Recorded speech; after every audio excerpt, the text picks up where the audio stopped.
देवी पार्वतीने भगवान महादेवाचं भक्षण केलं। ही कथा आहे धूमवती देवीची।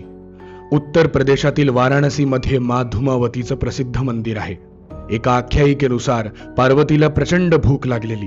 तिने महादेवाला तसं सांगितलं। महादेव स्वतः अन्नाच्या शोधात निघाले। इकडे देवी पार्वतीची भूक वाढत गेली आणि शेवटी देवीने महादेवाचंच भक्षण केलं। पुढच्या क्षणी देवी पार्वती विधवा स्वरूपात बदलली। धूमावती मंदिरात देवीच्या याच स्वरूपाचं पूजन केलं जातं। देवी विधवा स्वरूपात असल्यामुळे स्त्रिया या मंदिरात दर्शन करत नाहीत, फक्त लांबून दर्शन घेतात।